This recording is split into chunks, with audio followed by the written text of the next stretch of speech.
بسم الله والصلاة والسلام على رسول الله سيدنا محمد وعلى آله وصحبه وسلم تسليما كثيرا. أما بعد، إخواتي أخواتي أحبتي في الله، السلام عليكم ورحمة الله تعالى وبركاته. نظرا لتعنت الحكومة المصرية وبعدها عن المنهجية وعن الشريعة الإسلامية، فإننا موضوعنا الحمد لله وقدرته وقوته على استهداف كل العناصر الكافرة. وأتحدث إليكم باسم جماعة التكفير والهجرة الإسلامية، بأنه إذا لم تتخذ الحكومة المصرية كافة التنظيمات الإسلامية وتطبيق الشريعة الإسلامية على أرض الواقع حتى يكون دين الله في أرضه بارزا عاليا شامخا في الآفاق، وإذا لم يتم مساعدة إخواننا في غزة، وأنا أنطق باسم الحركة التكفير والهجرة الإسلامية في مصر، فإننا إن شاء الله سيتم تدمير كافة المنظومة الدفاعية الصاروخية الجوية للحكومة المصرية، وتدمير كافة الدبابات وكافة الأسلحة الثقيلة. ونحن لدينا قدرة تسليحية كبرى على ضرب العمق المصري الكافر وضرب الشعب المصري الكافر بكل طوائفه ومذاهبه الدينية، ولن نترك أي أثر إلا وهو مدمر تماما. وسنبدأ باستهداف الجيش المصري المزعوم، الجيش المصري والقوات المسلحة المصرية، وتدمير كافة إمكانياته العسكرية. والأيام القادمة خير دليل على ذلك، فإنني أنادي كافة القوى التكفيرية الإسلامية بالعمل على تدمير كافة المؤسسات وكافة الجهات الأمنية والجيش، وقتل كل من يعادي شريعة الله سبحانه وتعالى. وقال الله تعالى: ومن لم يحكم بما أنزل الله فأولئك هم الكافرون. وقال أيضا في الآية الثانية في سورة المائدة: ومن لم يحكم بما أنزل الله فأولئك هم الظالمون. وقال في الآية الثالثة: ومن لم يحكم بما أنزل الله فأولئك هم الفاسقون. وهذه صدق الله العظيم، وهذه الآيات خير دليل على مدى ظلم وتعنت وكفر الحكومة المصرية إن شاء الله تعالى. ولن تستطيع الحكومة أن تقضي علينا، لأننا جند الله، وما يعلم جنود ربك إلا هو سبحانه وتعالى. وقال صلى الله عليه وسلم: أمرت أن أقاتل الناس حتى يقولوا لا إله إلا الله، فإذا قالوها عصموا مني دماءهم وأموالهم إلا بحق الإسلام وحسابهم على الله.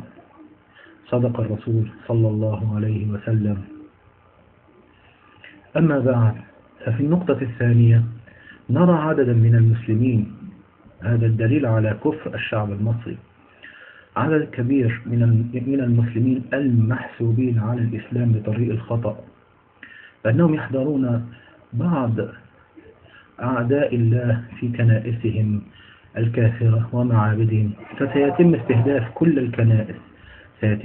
كل الكنائس، ولا نبالي بالكافرين الذين خلعوا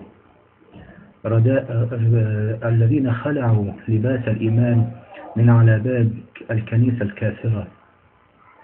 قال الله تعالى: لقد كفر الذين قالوا إن الله ثالث ثلاثة وما من إله إلا إله واحد وإن لم ينتهوا عما يقولون ليمسن الذين كفروا منهم عذاب أليم.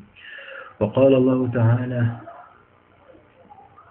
لقد كفر الذين قالوا إن الله هو المسيح ابن مريم وقال المسيح يا بني إسرائيل اعبدوا الله ربي وربكم إنه من يشرك بالله فقد حرم الله عليه الجنة ومأواه النار وما للظالمين من أنصار. صدق الله العظيم. ففي الآية القرآنية قال إنه من يشرك على لسان سيدنا رسول الله عيسى عليه السلام في الكتاب الحق الذي ينادي به الإسلام، على لسان عيسى عليه السلام الذي نادى بالإسلام، إنه من يشرك بالله فقد حرم الله عليه الجنة ومأواه النار وما للظالمين من أنصار. فقد جئناكم بالذبح وسنلقي كل كافر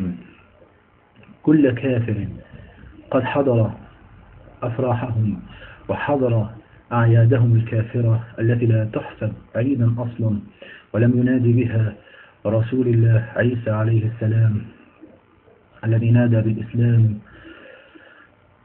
أما بعد، فإذا ظلت هذه الفئة الضالة أو إذا حضرت جموع الشعب المصري المعابد والكنائس الكافرة المسيحية فسيتم استهدافهم بعربات مفخخة وعربات ومتفجرات في كل المكان.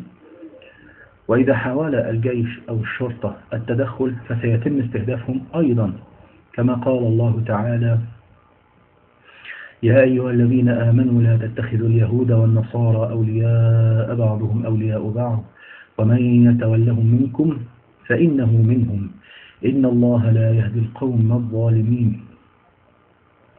قال ومن يتولهم منكم أي من بعض المسلمين أو من المسلمين كل اليهود والنصارى يتولاهم في أعيادهم، يتولاهم في شؤون أمورهم، يتخذونهم أصدقاء أحباب وهكذا. وقد قال بعض الضالين من المسلمين بأن الرسول الكريم صلى الله عليه وسلم مستدلا بهذا الحديث أن الرسول صلى الله عليه وسلم قد عاد يهوديا وزاره وهو مريض.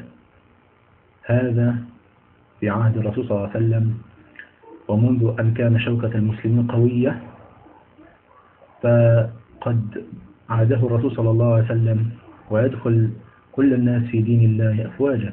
أما الآن ففي ظل الهجمة الشرسة على الإسلام، وأحذر كل الطوائف الليبرالية والعلمانية وكل المذاهب الفاشلة الفاسدة الكافرة سيتم استهدافهم وقنصهم في كل مكان. والأيام خير دليل على ما أقول.